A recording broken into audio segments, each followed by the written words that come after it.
Hello everyone, my name is Saffron Hurt and welcome to my channel. For today's topic, I wanted to touch on burnout. What causes it? What are the signs? And some ways to combat it. In my case, the dreadful midterm season is the cause of my burnout. Those dreadful exams that mark the end of a semester, yeah, those. But it can be caused by a plethora of things, and that's what I'm going to be going over along with some tips to combat it. And without any further ado, let's get to it. To start this off right, burnout is the emotional, mental, and physical exhaustion caused by excessive and prolonged stress. But to put it in simpler terms, it's when your body goes through a crash state because of all the stress you've endured. But why might you feel this way in the first place? Well, according to vocalcenter.org, you'll be in a chronic state of fatigue, you'll be detached from work, and have a sense of incompetency and productivity problems. All of this could be contributed to a couple of factors, but I'm going to go over four to which I feel, in my opinion, is prominent. For these two, I'm just going to put them together because I feel as if they go hand in hand, and a lot of people have trouble balancing the two. On one hand, overworking, it may seem like a good idea, but you don't give yourself a time to relax, you don't give yourself time to flourish, to be you, and you end up just blah. And then on the other side of the spectrum, you might as well just be playing hooky on the work. You allow it to pile up over time, so when it's time to actually do it because you got a deadline or something else, but mostly a deadline, you can't do it because it's just right there and you're just like wolf.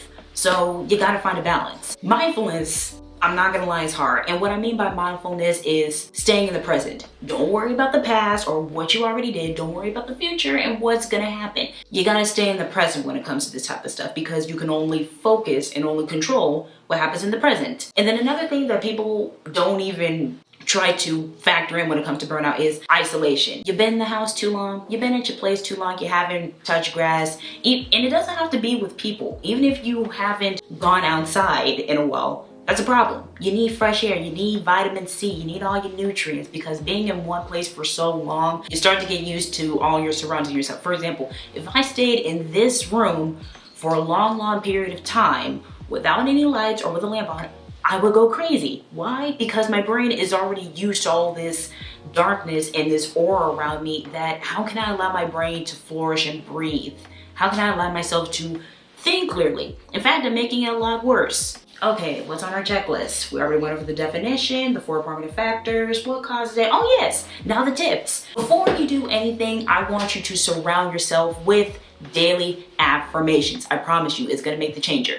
You want to post them up on your wall. For example, I got some in the back here, like these little you can do it stuff like that. You can look them up on the internet, look them up on Pinterest, or you can make your own. I made my own that I keep in my little personal stash in a journal of mine. Or if you want to listen to them, there's plenty of affirmations on YouTube. Just look up affirmations and boom, you already got a lot there. That's the first thing I want you to do because it's important to surround yourself with positive sayings. Because whatever you put out into the universe, whatever you put out will come back ×3. So you want that to be positive, okay? After you do that, you'll be in the right mind space to delegate your workload. Figure out what you want to do and what can be put off for the next week. And that can be done either by a to-do list or by an itinerary. I like to have both because there are some days where I know I have a lot to do on one day to where I don't have to make a whole itinerary, but then I will have some weeks to where I know I'm going to be packed with work. So depending on your situation, you might need one or the other, or you might need both. You figure that out however way you can, as long as you delegate it. Now, after you delegate all your work, you'll notice that you have free time. Good. Whatever free time you have that as your free time period, whether that be 10 minutes or 30 minutes or an hour. Set that time for you and only you. Turn off your phone or be on your phone or whatever. Just do whatever you, keyword, you want to do. But if you need some suggestions, I got a couple for you.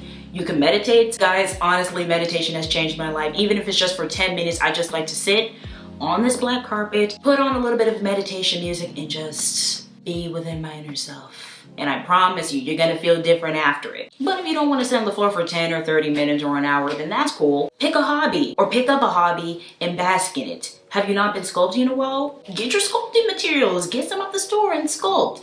You wanna paint, you wanna dance, you wanna sing, you wanna go outside?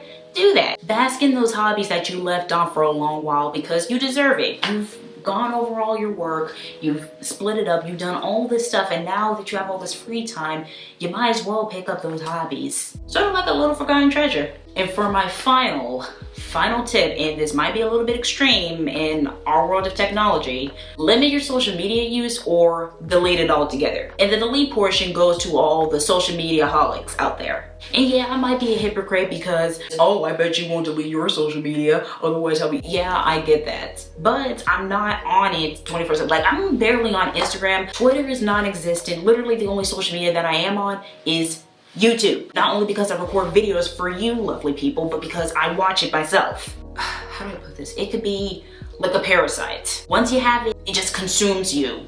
It makes you forget what's real and what's not. It makes you feel down on yourself. It makes you pick yourself apart. And in a state of burnout, then you don't want that. You want to uplift yourself. You want to make yourself feel good. You want to make yourself feel as if what you're not doing is all worth it. And the not doing is doing work, if that makes sense. Hopefully that makes sense. I don't know, I go on like rich and powerful like speeches, and sometimes I just mix up my words. But I care about you guys, and I don't want you to be consumed by all this crap that's on social media, because that doesn't matter. You do, okay? So be kind to yourself, because you got this. And I'll see you lovely people in the next one. Bye.